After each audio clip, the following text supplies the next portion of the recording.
So let me go to what matters today. It's a fantastic honor, pleasure, and a unique moment to have this series of public lectures starting today with our distinguished Professor Anne Stoller, that is already in town to provide the masterclass that some of us participated already in this morning. And so it doesn't need much introduction to all of you who are readers and admirers, but let me just remind how Anne has been innovator and a transformer in the fields that encounter anthropology and history. Anne is going to present today the lecture as announced in the leaflet that you have, and we will be listening and have some time for Q&As for a period. Please do not hesitate to come tomorrow and the day after. We are pleased to have you, and we will be honored with your presence, with your questions. And now the word is for Anne. Anne, thanks for coming. This floor is yours.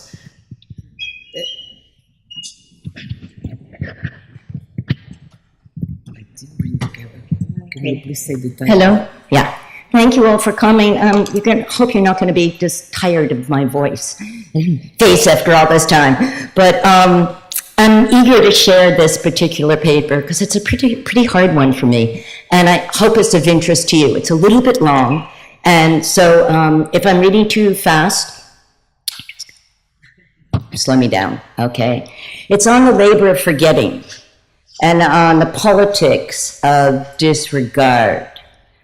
So this afternoon I want to talk about and build off a peculiar, a very common and ostensibly easy act of forgetting. I think this is really, really relevant to thinking about Portuguese colonialism. What I've called previously colonial aphasia, a way I've sought to make sense of how long and how viscerally colonial entailments have been absented from mainstream European national histories, as if they were no more than an extraneous part. I treat colonial aphasia as a political condition in which the occlusion of knowledge is at once a dismembering of words from the object to which they refer, a difficulty retrieving both the semantic and lexical components of vocabularies, a loss of access that may verge on active dissociation, a difficulty comprehending what is seen and spoken.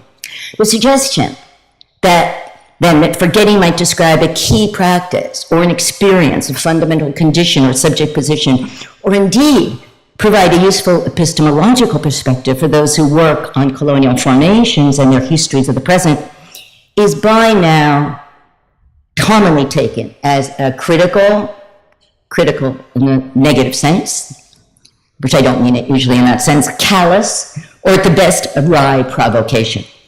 For who, it could be argued, would deign to believe that anything was truly forgotten of the seemingly unforgettable minor and major coercive relations on which colonialisms depended, that violences were not sealed in the census, that dispositions were not the watermark of colonial relations, dispossessions, or that the ubiquitous donning of white starched linen attire offered protection for European colonials from knowing the sullied political ecologies in which peoples so disparately live.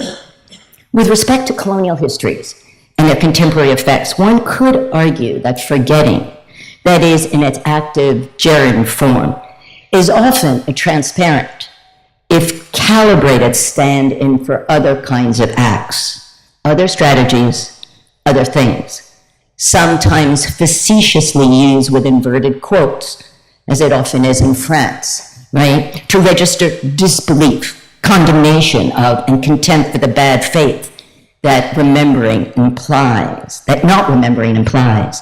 Or forgetting sometimes may be viewed as the vacant excuse offered for neither wanting to know nor acknowledging the inequities the blatant violences, the quiet duress on which colonialisms rely. Research focusing on forgetting is on our collective radar, I think, in a way it has not been before. And I think one could say that following what could be taken as a disappointing conceptual work of the last 2 decades, I exclude the group here, in which collective memory studies has held high court. I think there's been some we could talk about this, some problem with collective memory studies that has left people feeling they wanted more. Still, those qualities that speak to what forgetting is taken to reveal or conceal, to make unavailable, or the dimensions that speak to its timing, its techniques of production, much less its conceptual coordinates, are still awaiting better questions and perhaps different sorts of attention. Obviously, I'm not speaking here to a repressive Freudian model of forgetting. What I am speaking about is a productive, historicized political one. Forgetting is not benign. We know that. Often it serves as placeholders do to defer what is not known or understood about an absence or omission. But it may equally work, and I think it often does, as an umbrella term for a range of omissions and commissions whose ideology remains obscure. As such, it's a kind of mobile concept that performs different kinds of political labor and often does opaque work. It may shield us from what are in fact ethical predicaments, or block what would be otherwise uncomfortable to know. The call on and the claim of forgetting may partly perform as a diagnostic, as I mentioned this morning, of the micro-ecologies in which we live. Forgetting may gloss the avoidances, the attributions, affirmations of how we know what we know. Forgetting provides frames of protean, moving reference vis-a-vis ourselves and others. Intimate knowledge denied, attention attenuated, one's actual witness to the order of things retold in a different register, refitted and reassessed. As such, forgetting intercedes in how the political is conceived. And I think this is really important. At any one moment and any one place, it has the capacity to mute or amplify what is imagined as possible, to no longer confidently claim to know, oh, I don't really remember if it was like that or not.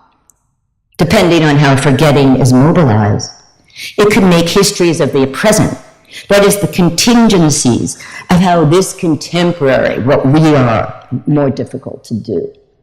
Or alternately, it might enable a more complicated appreciation of the relationship between forgetting and remembering that doesn't reduce, as it often does in a lot of literature, to an off-on switch, thereby canceling out the muddier, gray zone of partial recognition in which we actually live. So instead of just saying, let's remember or you forget, I'm kind of getting rid of both of those. It is with these thoughts in mind that here I take forgetting as a working political concept, heeding Foucault's warning that such ready-made syntheses might be better treated in the first instance as a group of dispersed events. We might ask what goes into that synthesis about the concepts, like ignorance, that cling close as if synonymous, rather than misaligned substitutes for it. How broad is the field of possible events that forgetting is called on to account for? It's called on to account for so much. Does an oversight or the overlooked fit only as a peripheral appendage to its logic and effective grammar? So is that already part of it? Oh, I didn't notice, or oh, I just missed that. Or might we do even better to ask the Davidian question, how such a charged concept as forgetting conceals the scenes of its making? I love that formulation, that it conceals the scenes of its very making. Here forgetting asserts its plurality, scenes of avoidance or contest over what we can know and how we can know it. The rubric of doubt about or denial of colonial practices, now long denounced. Yeah, we no longer believe that, and we didn't really do it because we don't believe in it now, within which contemporary battles over truth claims are lodged. At issue, then, is some awkward confrontation with the opacities that forgetting affords, the ambiguities it harbors, and displacements that may be neither fictive nor real. Subterfuges, so I'm looking at an alternate set of vocabularies, right? Subterfuges, blockages, replacements, hover at its core and on its epistemic edges.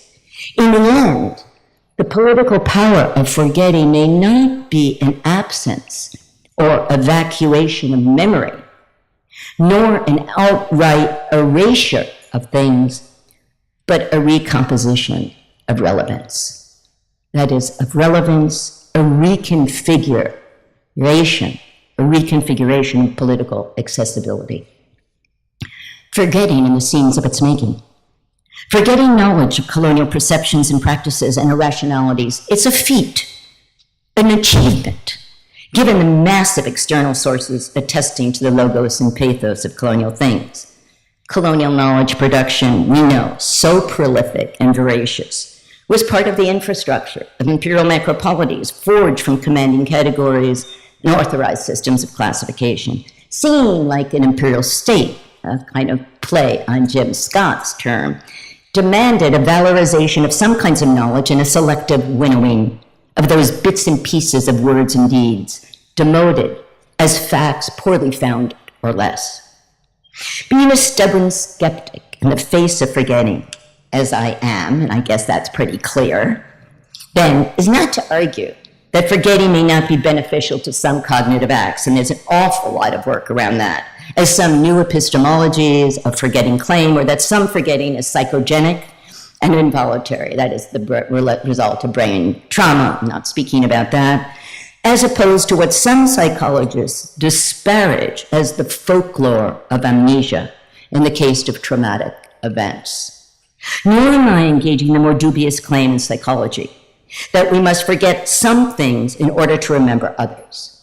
And this is based on the storage box metaphor, as if it was still viable. The notion that we come equipped with a finite volume with only room for a fixed quantity of knowledge things. And this is a metaphor that's been used throughout psychology for decades. I see the challenge as a pointed one, to identify the affective dispositions and political conditions that produce forgetting as a violent and viable concept, conferring the attributes of what is benign and blameless, self-evident, deemed unfortunate, but accepted as common sense.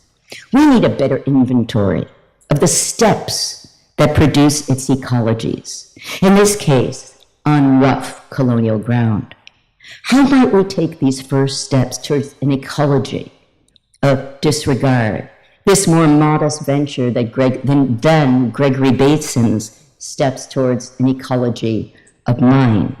Does it make sense to think of the political concept of forgetting as having a history of its own? We might start by noting that with respect to colonial histories, the term forgetting wavers in sense and sensibility, and it's harder to capture than we, in pursuit of its epistemics, its politics, its epidemiology, profess.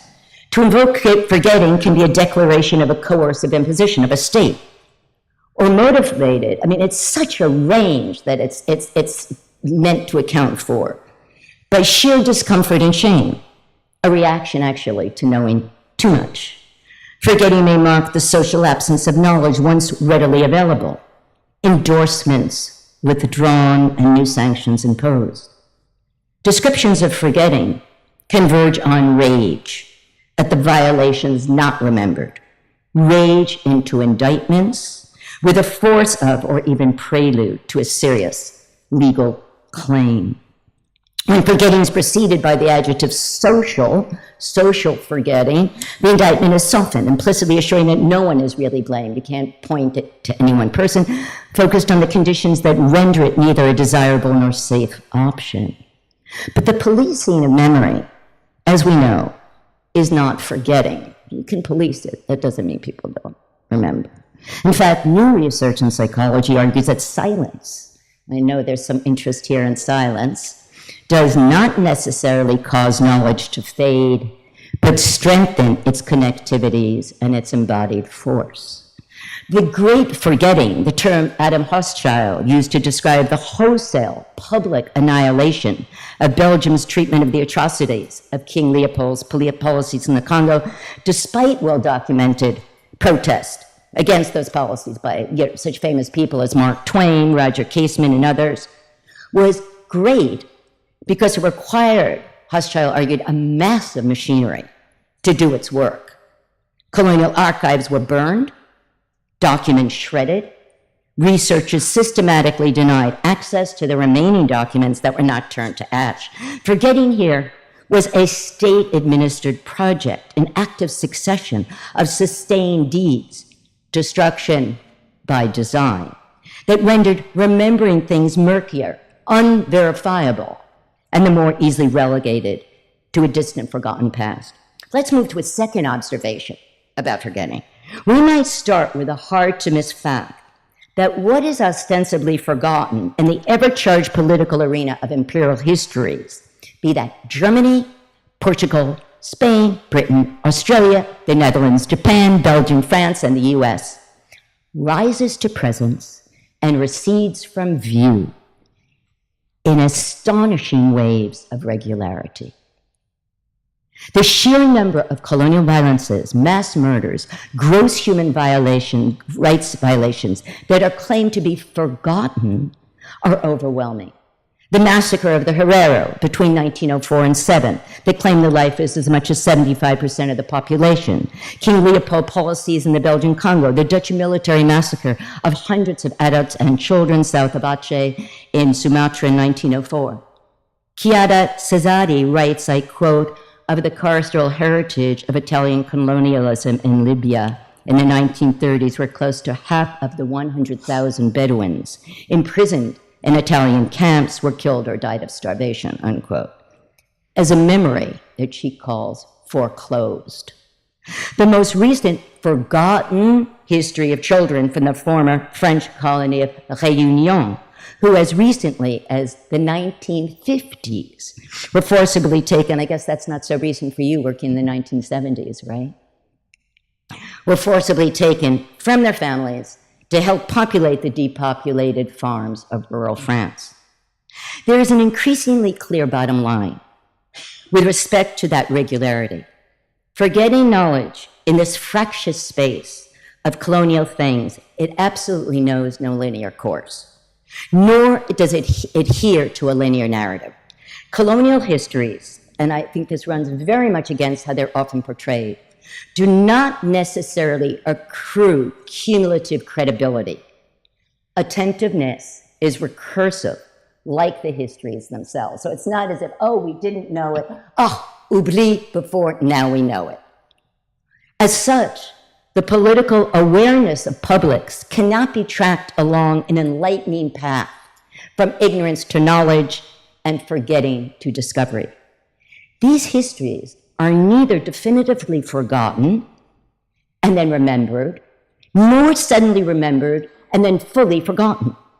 As students of colonialism, past and present, are coming to recognize, often with disturbing clarity, inventories, and this again I think is so relevant to the work you all said you were doing, inventories of colonial things and relations, of objects and sensibilities, of dispositions and discriminations, expand and contract, mushroom and retract. They come in and out of political focus, and as often they are rendered in and out of political bounds. And I think that's the really important point. We're not looking at a trajectory that's clean. Forgetting knowledge as a subject of inquiry, not least colonial knowledge, is really, I think, a humbling task that defies hermeneutic prowess and archival finesse. In part because although events may be remembered, and this is important for me again, methodologically, conceptually, events may be remembered and things preserved, contexts of significance may be leached from them. So you remember the event, but not why it mattered at all, right? We need scaffolding to situate and remember. Thus the ethnographer, Richard Price, who spent decades in Martinique trying to make sense of how, as he put it, one generation's powerful historical metaphors could so quickly become the next generation's trivial pursuit, unquote. This shearing of significance in the historical moments of which they were a part doesn't just happen par hasard. What Price calls the folklorization of colonialism, interesting, is by some accounts not a forgetting at all, but an embattled space, strategically absented for some, deeply resented by others. A third observation. By the logic of imperial governance, some knowledge gets verified as qualified, something else we talked about this morning, thereby disqualifying other forms. Colonialism is knowledge producing artisans and collectors. That's many of us. Doctors, geographers, map makers, educators, ethnographers, journalists, architects. Disqualified knowledges that fell outside their tightly policed expertise and peddled and sanctified their own. But even here, the lines between the qualified and remembered and the disqualified and disowned weren't really so clearly drawn. Foucault's insight is useful here, that disqualified knowledges neither disappear nor are truly forgotten. They remain embedded as subjected, preserved possibilities in qualified ones. It's an insight that adds lots of ballast to what those of us who have sought to understand one of the paradoxes of what is ostensibly forgotten of colonial past and so severed from their contemporary effect. It's a feature of forgetting that Augustine in the Confessions figured out long ago, that one cannot look for something forgotten unless it is remembered, at least in part. Mary Carruthers, in her breathtaking exegesis on medieval mnemonics, too underscores that there is no forgetting of knowledge that is not remembrance otherwise. None that does not invoke that which one remembers to forget, replacing those objects, images, and relations with others, buttressed by another set of associations, smothering one set of truths with a counterclaim. An allied principle underwrites work I've done in thinking about empire and the dispositions that it animates that I've mentioned. I'd refer to this as this politics of disregard, entailing a turn from the object, a turn of the body, of regard, of mind, a recognition that the object, the person, the event is something from which, and this is not clear what it is, whether something for which one needs, wants, or feels compelled to look as if not to have seen. So which of those it is going to have to be anyone's empirical actual work, to partly register and then turn away. Rather than rehearse that argument, let me briefly refer to what I had to say about it a decade ago. I'm still struggling with it in a study of Dutch colonial archives and their authors about persons who seem to cultivate a capacity to both see and not see what was around them. What is striking about these capacities is that they're not sequentially activated, but active and present simultaneously at one and the same time. They also provide exemptions from what one need not know. Disregard provides the opening chords, the prelude to what can be construed as displaced and forgotten. Ethics are not absent, as we often think with forgetting. Rather, they provide exemptions from what one need not do. One might consider the blinding nearsightedness of circumscribed community that sets out the proper limits of care and why it makes ethical sense for community not to concern itself more broadly.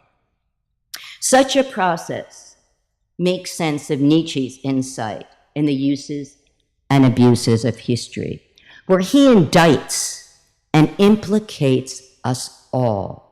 Noting, I quote, and I think this is a really extraordinary quote that I've really never seen anybody repeat of Nietzsche's. The great deal of strength, he writes, it demands to be able to live and to forget the extent to which to live and to be unjust is one and the same thing. To live and to be unjust is one and the same thing. It's a chilling formula. Forgetting emerges as the hard labor of turning away from the injustices in which we participate and the inequalities in which we live. Nietzsche anticipates and must partially provide a template for Foucault's biopolitical equation, where the right to live and defense of society, a Faut défendre la société from 1976 lectures, are equally contingent on turning from and thus condoning the mistreatment, injustice, and ultimately the bare-bone precarities of others.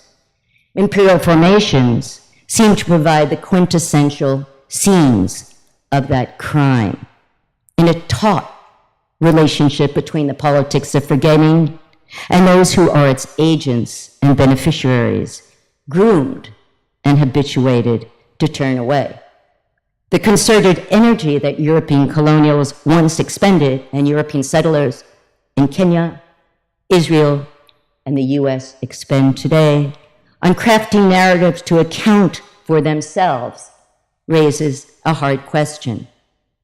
Whether forgetting is a response to an ethical dilemma that renders it and makes it less pressing. We don't really need to remember.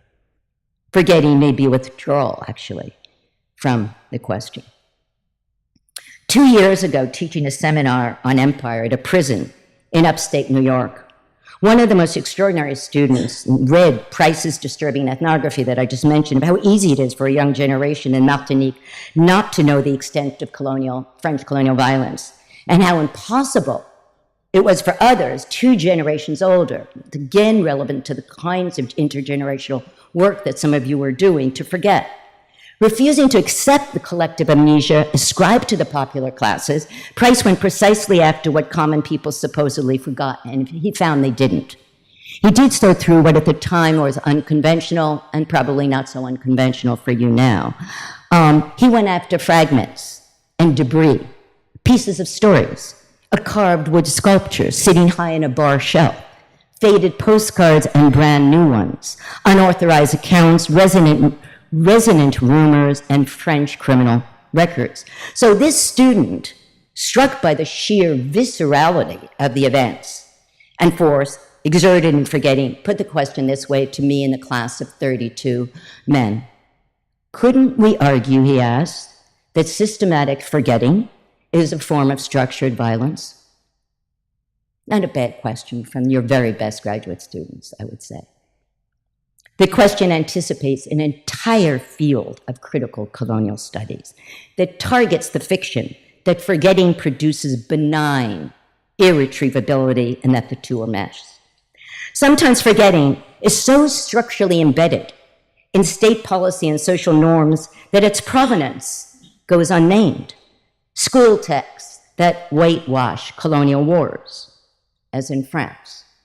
Massacres labeled as progress, and by other names. Genocides effaced, rapes deemed inappropriate to discuss in schools, and neither alluded to nor mentioned. These fall within the rubric of forgetting knowledge in particular and exceedingly common ways. What we do know about colonial violences is they get rediscovered again and again, to be exposed and re-exposed as again forgotten. I've called that process, as I've already said, colonial aphasia, to underscore this quixotic enabling and disabling of recognition and a breach between words and things. What do we know and how do we know it? Setting aside forgetting and memory as opposites, despite the notion's tenacious popular appeal, because everywhere we're still using those terms, right? Forgetting, no, and forgetting memory. Not only makes strong analytic and empirical sense, it places emphasis on the space in between, which I think is the hardest space of all. And that space in between has to do with what form knowledge takes that can or cannot get set aside, neither wholly remembered nor forgotten. Let's consider then the kind of knowledge at issue and the ways of knowing implied. Perhaps the most basic question is not whether there is knowledge forgotten, but why it becomes unavailable. This is something we brought up already this morning. Why does something become unavailable and inaccessible? neither easily retained, you don't have a frame for it, nor retrieved. With respect to colonial knowledge and knowledge of what is colonial, obviously two different entities, I want to suggest that Gilbert Ryle's distinction, the philosopher, between knowing that and knowing how is perhaps a useful first step in assessing not only what is forgotten, but what kinds of knowledge might be more easily retrievable. Why something can garner attention and then fall outside a ready frame.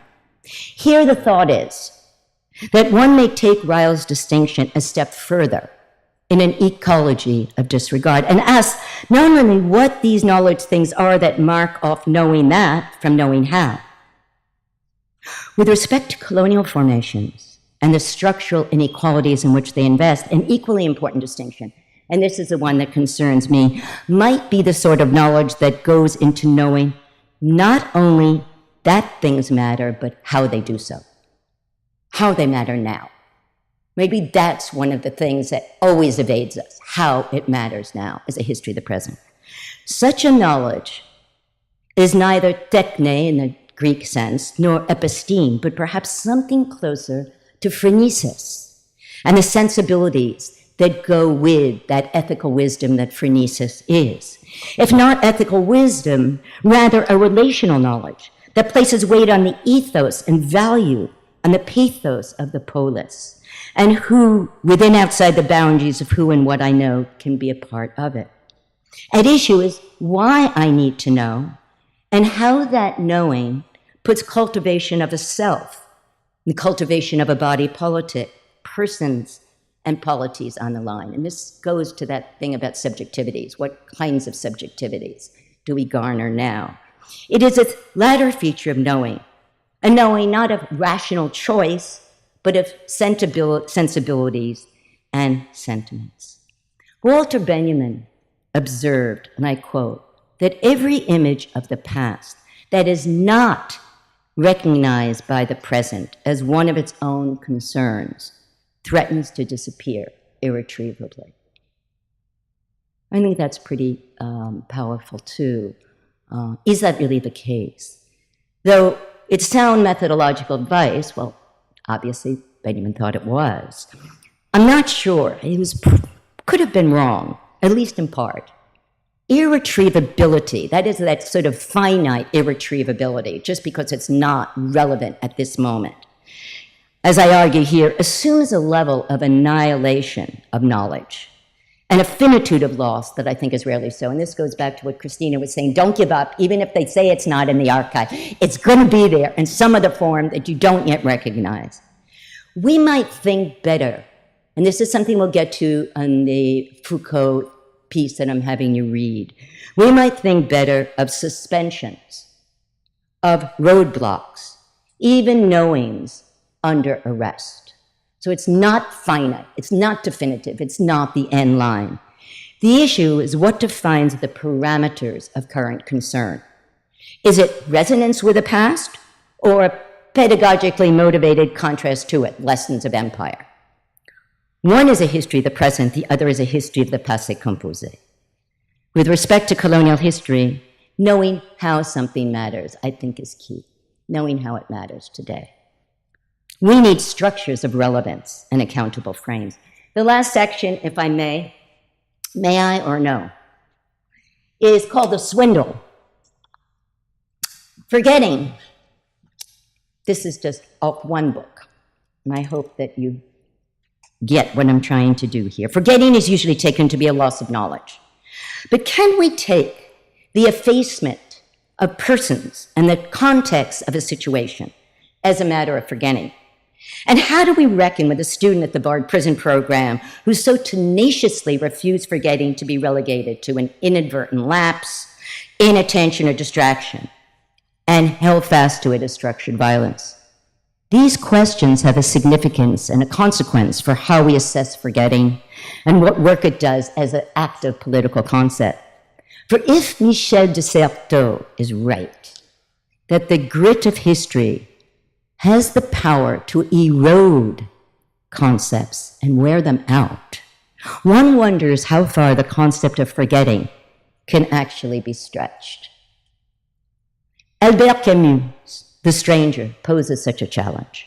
According to the Algerian novelist and journalist Kamel Daoud, Albert Camus' 1942 novel was a ripoff, a swindle, a scam.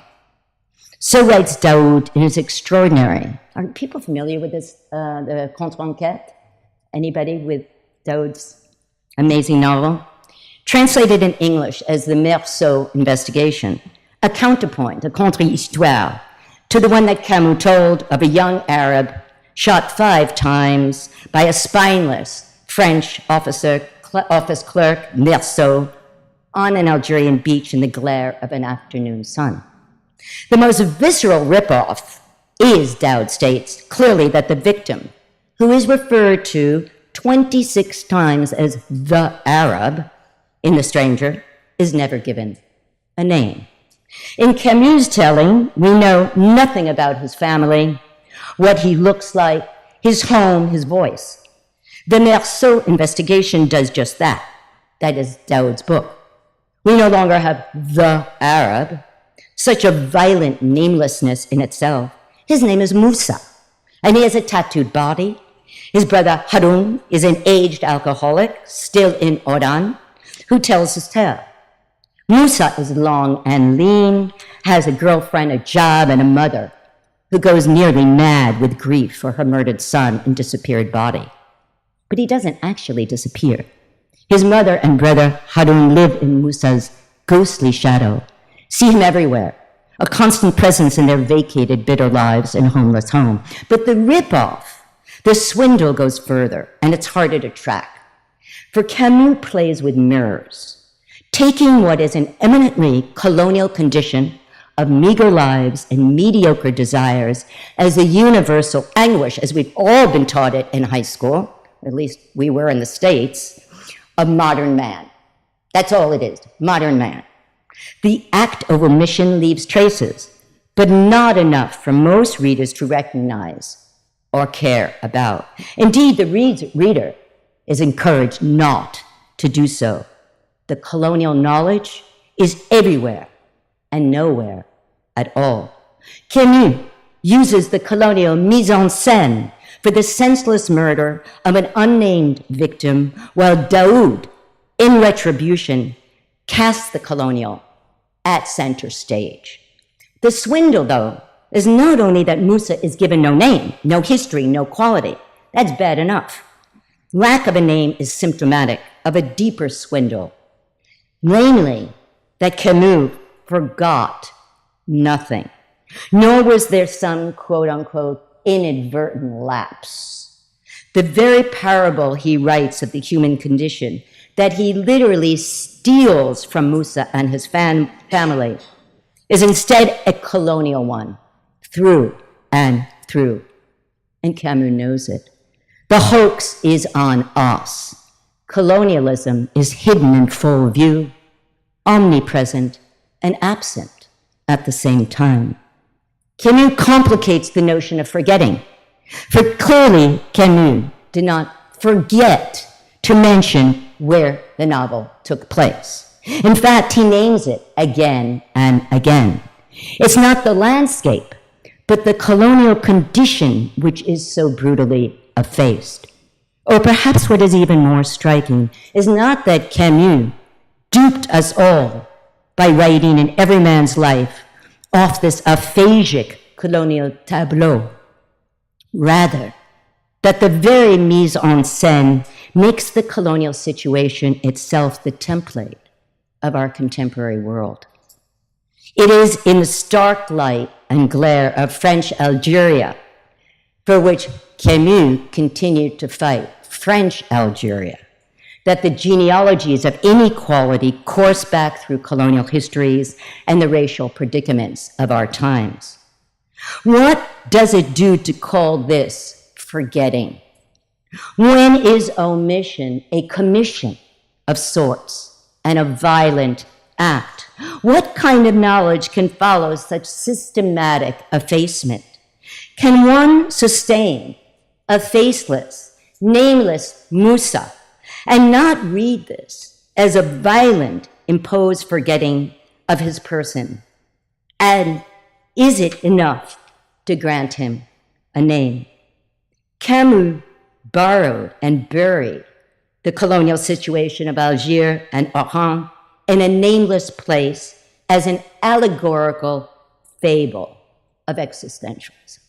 The robbery was that the stranger is not every man, but shaped by a racial and colonial history that excludes and targets and surveys us all and is our own. We might note that forgetting knowledge is to let forget as well. Daoud does not let us forget. He reminds us there is no reading the stranger without recognizing that one is in the heart of the beast before the Algerian War, and that despair, violence, and privations come during and after. But the scam is deeper still. The stranger, in being elevated to the iconic masterpiece of existential anguish, meaninglessness, emptiness, and boredom in a universal modern man untouched by time and place, ties a knot of complicity around us all. The violences that were possible and the remorse that was not a universal story, but a situated and located one in the underbelly of French colonialism in Algeria. And Musa's effacement made sense for a broader imperial world in which the native need have neither psychic space nor geopolitical belonging. The swindle is how easy it makes forgetting when one is licensed to not need to know or to ask. In conclusion, the decades in which Camus' Stranger has been hailed as the novel, the classic existential novel, might be seen as a sour joke. For it was that and not that at all. And perhaps that magical feat that made it a ripoff more than anything else. A mundane colonial reality elevated to the shared condition of modern man. A novel that twisted what was thought in France to be outside its proper court, a lieu de mémoire, a pianora, that was exterior to France, to be in fact modernity underside, as Henri Toussel would put it. Empire in its shabby, unheroic, violently mediocre register. For Daoud, the swindle is familial, racial, and colonial. The scam is that the story is shorn of its protagonist, who paid the price for it. But Meursault was not just a man without soul, a passion or aspiration. He was what Albert Memmi would call a colonial who accepts the conditioned inequities and profited from them. Meursault's world was colonial through and through. There was no going home. Paris was barely, if you remember the novel at all, on his horizon. With Daoud's merciless retelling, we might see the colonial condition that Camus did not name in another light, not necessarily the one he prepared for us. We could read it as a far more common structure of violence, of a racially inflected detachment, an aborted pathos, a structure of feeling endemic in the imperial order of things. And here, as one instantiated step toward a politics of disregard, the ecology in which we live. Thank you.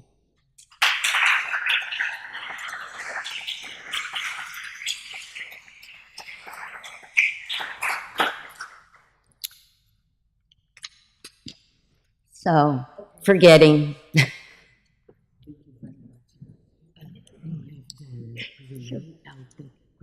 Sure.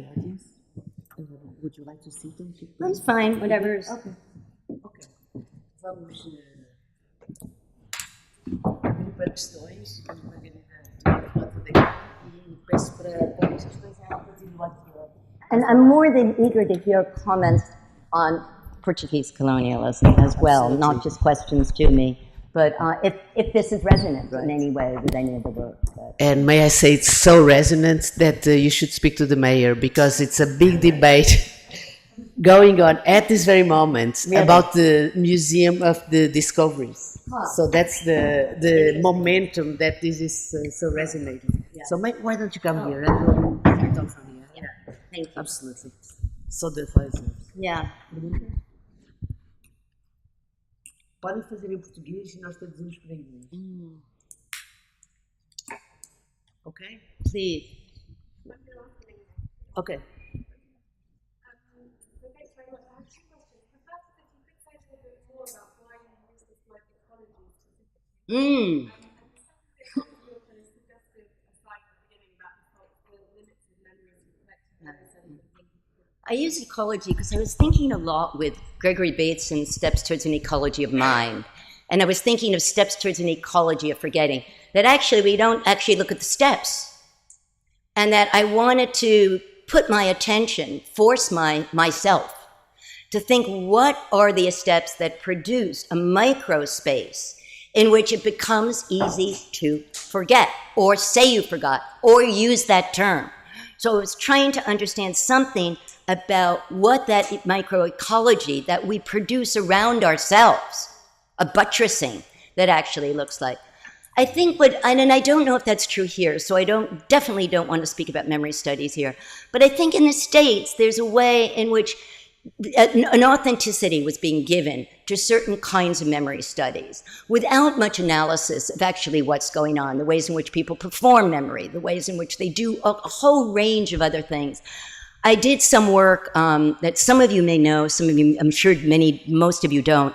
It was in the last chapter in the Carnal Knowledge book, and it's a kind of self-critique. It's pretty brutal, called Casting for the Colonial, about memory work in Java. And it's about that kind of fantasy, that I'm going to cast for the Colonial, I'm going to find it. I know who the bad guys are and the good guys already. Avant that, I don't even have to really ask because I know my Javanese friends are all good, and I know everybody Dutch isn't. And the former student of mine and I did this work, and we kept finding that we already had a casting of characters, that we already knew, in a way, what the memories were going to be. Even if we didn't know, we kind of slotted them in ways that, to the extent in which we almost didn't publish the piece. It came out of Comparative Studies in Society and History after many renditions. But we kept seeing how we got trapped by our own categories, by our own expectations of what colonialism was and what it looked like. So when the various people who worked as domestics and worked as gardeners talked to us, and we said, well, tell us about the colonials, and they'd say, let me tell you about the Japanese. I say, no. Tell me about the colonial. And they'd say, tell me about the Japanese. Let me tell you about the Japanese. I said, what? I mean, the Dutch. They said, oh, but they were good. And I went, huh? Now, this is not my story. What do you mean they were good? And, well, you'll have to see the piece, because what happens is, with the repetition of good, it ends up being a critique, actually, and also a celebration of that moment. It's right before Suharto is knocked down.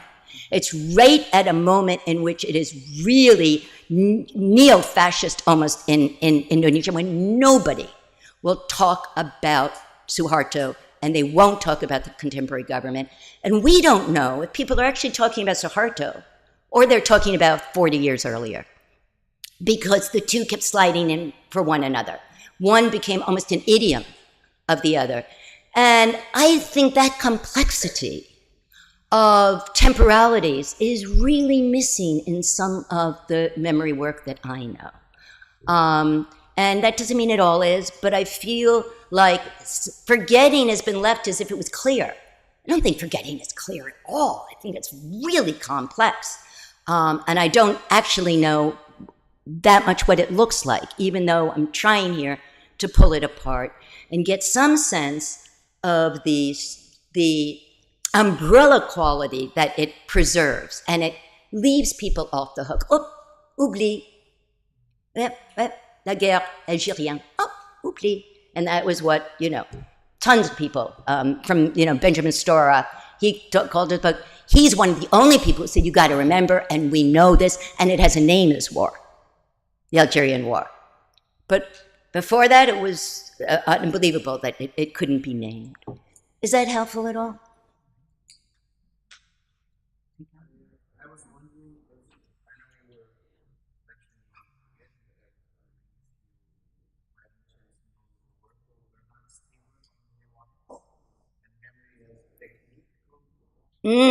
Well, I don't know Bernard Stiegler's work on it. I know some other beautiful work on the craft of memory, right? And the kind of techniques that go into it. But maybe you're referring to something else that I don't know, so please.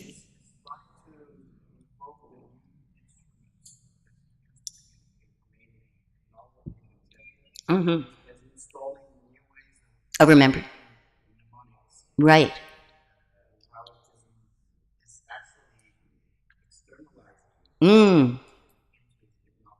Right. And of course, there are other people that argue that it's a really wonderful technology of erasure as well at the same time. I mean, no, I mean, whichever way one goes on it, but yes, please. I have done very little with that, yeah. But perhaps I should. Thank you very much. Lots of research people. I wanted to ask if you could tell us a bit more about what at the very beginning you qualified as your interest in forgetfulness of political component. Because I'm thinking about the difficulties in conflict situations, often after colonial enterprise of reconciling populations which were involved in the transition. Right. And Right. I'm speaking also.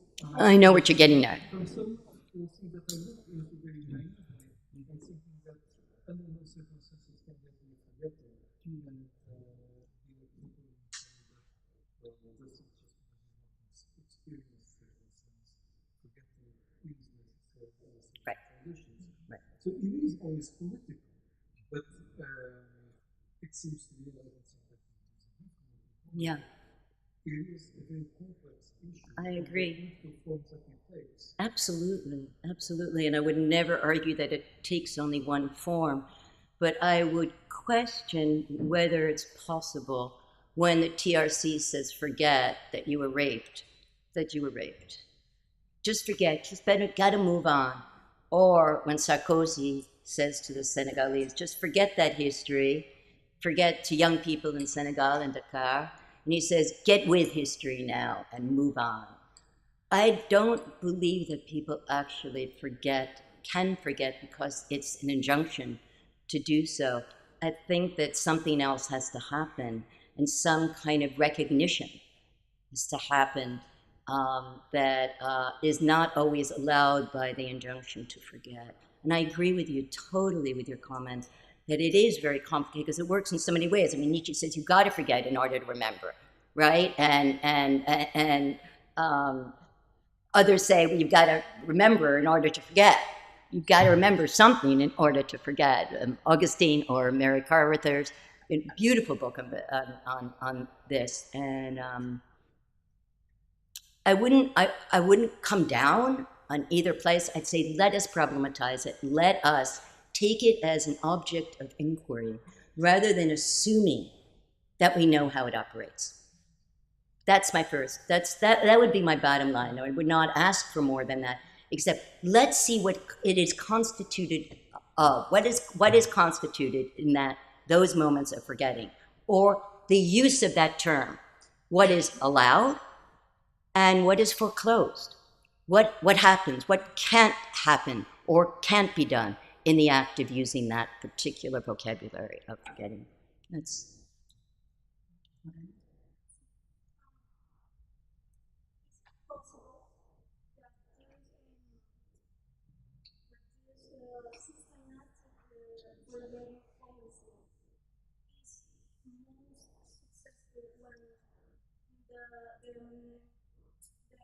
Socialized by those who are marginalized by this policy. So is forgetting more effective. Socialized by those who are supposed to resist because they are marginalized by this forgetting policy. It's an interesting question and an interesting hypothesis. I don't know if that's true. Some of the work that I'm very familiar with because he's a dear colleague of mine, but also because it's in France and other work I've done around it, for the Harkis, those who worked on the side of the French during the Algerian War and who were put in hamlets in the south of France, in Provence, and they were forgotten for decades, but they didn't forget. In fact, the relation between the fathers who were the Harkis and the children of them is absolutely brutal. It's a horrible set of relations, of depressions, of suicides, of alcoholism, there's no sign that on either end of that generational relation, anybody's forgotten anything. That it's, they've been so marked by that history. And part of the history was just read the book again with my students this semester in a course on ethnography as a history of the present.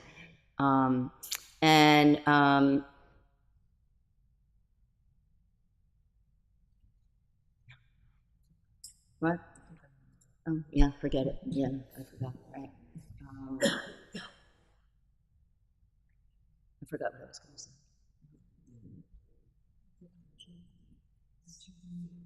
Yeah. Yeah. It is. It's called the Harkis. Yeah, I just forgot. It's okay. It's fine. It's age or something. It's we abusing your time with the extensive, exploitative, too much work. Please. To follow up on that question. Right. Also, how institutionalization of forgetting plays. Institutionalization. Sort of like huge. When the state plays in versus when it's not driven by the state. Right. I don't know if there's distinction in that sense. Absolutely. How does that play? Yeah, I mean, I mentioned it here, but I went over it very quickly. Yeah, I mean, the institutionalization in French schools of colonialism, that it's a big gap at the level of collège, at the level of lycée, at the level of it's not there. It's not a lieu de mémoire. It's more now than it has been before. And there's a kind of surgence of interest in the colonial. But it's absolutely was left out in every way.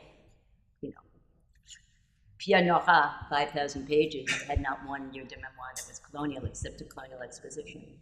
Well, that's pretty institutionalized. How does it relate to non-institutionalized that person? So is there a sort of difference? And I'm actually sort of curious about. We usually think about, or I at least usually think about the institutionalized forgetting. So driven by with intent. Right, with intent. Yeah, but at the same time, when there's still intent, or at least this is how I'm trying to think. Well, I think intent, but it's not institutionalized. Does that ever happen? Yeah, I think so, and I think that it's really it's one of those touchstone questions that what is intent, right, and what is volitional, and do people know the film Caché? Of the upper middle class bourgeois guy who has this is in Paris, and the young boy who lived with him in his home when he was a child, and supposedly everybody's forgotten everything about why he was there and why he was driven out. Well, no one's forgotten anything. Is it intentional that the bourgeois guy actually doesn't talk about it with his children? Or is it just convenient? Or is it no longer relevant?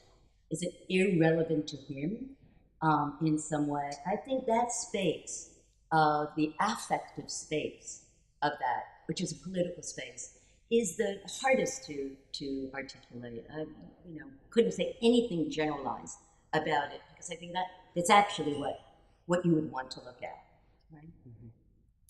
So I think these previous comments touch on the point that I have, which is I think there seems to be a tension about the relationship between the individual and the collective. Absolutely. That, is this something that I as an individual person choose to do? Mm-hmm. And of course it goes to intent and volition, but absolutely. like, and you kind of alluded to this when we, for example, consider collective memory studies as more authoritative than what any one person perhaps remembers, and then it also ties into the notion of what is the authoritative truth, because we can sometimes assume that it's the more atrocious one, these ones we've sought to remember, and yet there's the other authoritative truth, which comes from the archive, which comes, but I mean, both are by individuals doing and thinking and not thinking together. I mean, this is the thing, attention in these kind of questions. I totally agree with you, Sarah. I mean, there's no way in which this isn't about the individual and the polity, between the person and the polity, and that movement between them. And when something becomes internalized or becomes part of me so that I'm part of a we, is exactly the question that I've been trying to look at in terms of these interior frontiers. What are the kinds of exclusions that allow a me to be part of a we and distinguish from a they? And what kind of investments do I need? At what level? One of the terms that I've pulled on from Fichte, actually, from the Dutch archives, the same exact term, that where he talks about what is going to make the German nation come together again with moral rearmament, and what Dutch colonials say will arm them in staying white, is les liens invisibles. Les liens invisibles, the invisible bonds, those invisible ties, those things that we cannot quite say what they are. This is where Raymond Williams' work really, really fascinates me, these beyond semantic availability. Why does that same term erupt both in 1806 and then in the Dutch colonies in the 1920s and 30s? One is this les liens invisibles that's going to set off a mark and a border between who's us and who's them. And I think the issue is forgetting is very, very tied to who's us and who's them, which was what your question, I'm sorry, was back, what is it? Loren?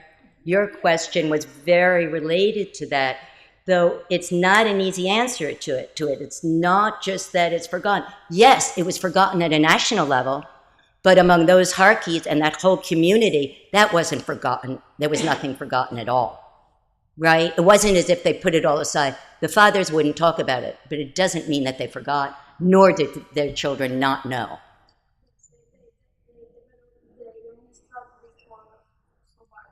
Yeah. So these are all related very, very much.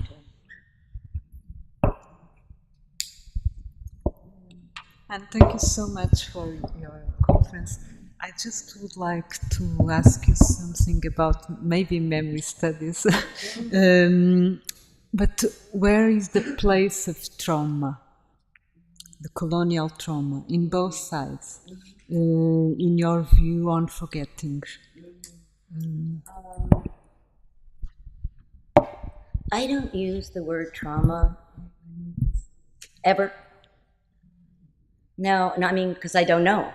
I feel like I don't know what are the degrees of subjective damage and pain that make up trauma. I talk about the violence of the intimate in particular contexts, whether it be in prison or in a home or at a checkpoint. But I mean, Dominique Lecapre is a dear colleague of mine, but I think the word trauma is one of those concepts that glosses too many things for me. And I do a lot of the work that I've been doing the last 8 years is about concept work. It's about conceptual labor. It's about, again, the fragility of concepts, of not holding on to them tightly so that they do work for you and allow you not to explore something. And I think sometimes, this is not all, but sometimes trauma is a placeholder. In the way that I think forgetting is sometimes a placeholder for a lot of more that's going on. It doesn't say who it's about, towards whom. Is it up close? Is it far? Is it the entire context? And it doesn't mean one can't use it. It's just that I'm doing so much to try to get myself to not just accept what Foucault calls ready-made syntheses. He says, can you pull them apart? Can you find a way of seeing how they get ready-made and convenient to use? I don't know, your own thoughts. I would love to know your own thoughts on how trauma is used. When we talk about aphasia, which I think it's a wonderful word to avoid silence, because silence is sometimes it's aphasia, sometimes it's not. It's built, for example, and dictatorship regimes build very well the silence. But when you talk about aphasia, I connect with trauma because trauma is exactly the diagnosis that you have to aphasia sometimes. Because you are not able to express, but is always there. And maybe that's why sometimes we have these kind of eruptions of memory, for example, in France. Yeah. No one talks about it, and sometimes you don't understand how and where, but there are these kind of eruptions of memory that people try to get, oh, this is about Algeria, this is about Archi, this is about whatever is in the French society. And at this moment, people are aware that the trauma, the colonial trauma is there. You see what I mean? I don't know. I'm willing to ask the question, but I'm not willing to agree on it yet. No. Because I think that it's very strategic how it gets deployed and when it gets deployed and when the memory comes forward and then oops, it's gone, and then it comes forward again. And I would want to do that analysis of seeing the ways in which it appears and disappears. And then they go, oh my God, we just discovered X. You discovered that violence now? Excuse me? Simone de Beauvoir wrote about it 40 years ago. I'm not willing to say, oh my God, all of a sudden it was experienced, because we've already talked about how difficult experience is, how little we know about it. Experience as a trauma. Or was it not experienced at all as a trauma, but it was situated as a trauma at a particular mind? I know that sounds very instrumental, but I guess I think about it as something that is strategically deployed as a dispositif at particular moments, that there is a kind of willingness, unwillingness, intentionality, lack of intent, volonté de savoir. Volonté de savoir, kind of that I'm still grappling with what one calls that eruption, right? What a privilege to watch conceptual labor in process in this table. I still have one question from Gabriela. What? No, you. I'm sorry, mixing names. Mm-hmm.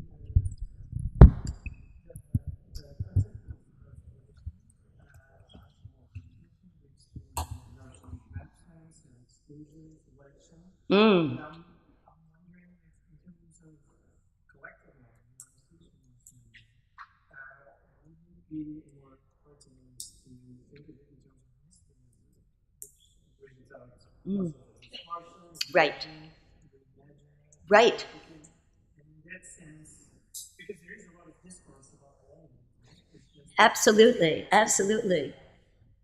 So my question is about the tension between the two. Right. One question, the fact that both forgetting and misremembering sort of seems to see memory as a continuation of reality or something that disappears in between, rather than looking at it as something that is actively being if I said anything else, then I didn't, express myself. I agree with you totally. I think of misrecognition a lot. I don't know if I think of misremembering, but misrecognition of what is that relationship between words and things, right? And a lot of words that hold an oblique relationship to forgetting and remembering that fill in a lot of that other space. Yeah.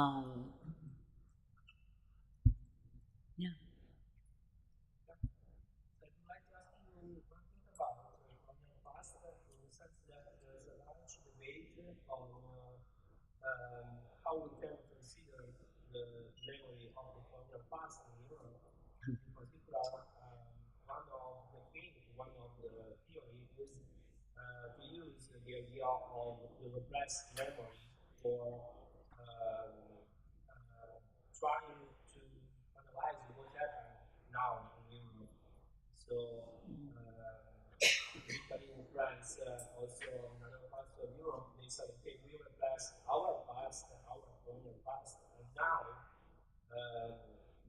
bodies of that past arrive in Europe. So the anxiety is something that is connected with a removal, with a repressed memory of our past.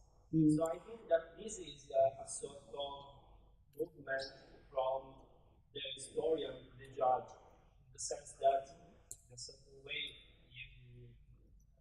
they judge the past and said that we are not part of that past. I think that there's a difference between the repressed memory and forgetting. I would like to ask you what you think about that. I think it's pretty clear from most of my work that I even said it here, that I'm not thinking of a Freudian model of repression, of repressed memory. I think much more of the productivity of those things that are supposed to be remembered and forgotten. I'm much more interested in that. There's a lot of work right now that I'm involved with. I just came from a conference in Barcelona on decolonizing Europe. And what do we need to have out on the table now? And they were taking us around to all the buildings where slave money was used. It was unclear what we were supposed to be doing with that knowledge. But I don't know if it's about repression or so much of a replacement and displacement of. Repression always feels to me as if it's not addressing the productive quality of what's actually going on in the power relations that are at issue. So there's a lot of work now in the ethnology museums, which most of them are colonial museums. Are they retrievable? Are they reparable? I'm going to be writing something on it right now this summer, and or should they be shut down? That's what's happening in Amsterdam right now.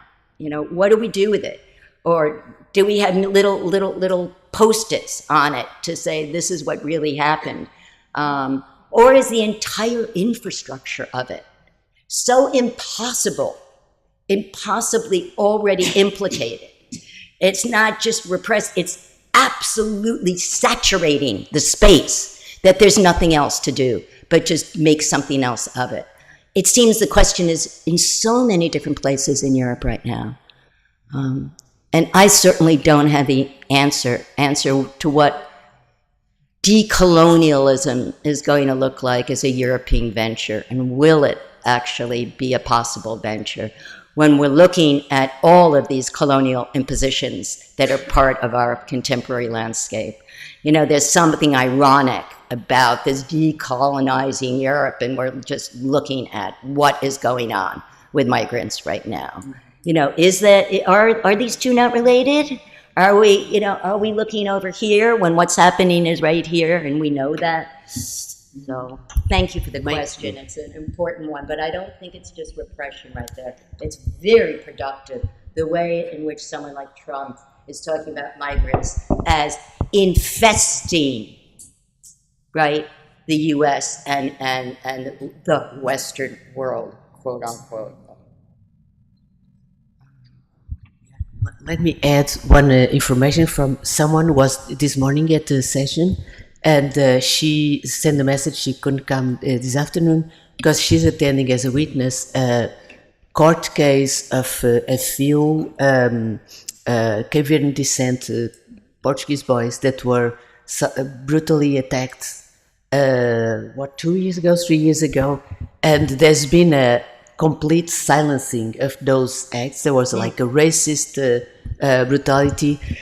There's been a silencing on purpose during the media, in the media during these years, and she was present today, and this is an evidence that something is finally happening on a court case. So at the same time that the mayor is trying to put out a museum of the discoveries, and then people many academics, many African descent people are challenging the very concept, some starting movement of showing what was going on at this very moment as related to colonialism is taking place. It's a long way to go, but it's happening right now with someone that was in the this morning with us, Cristina Hotel.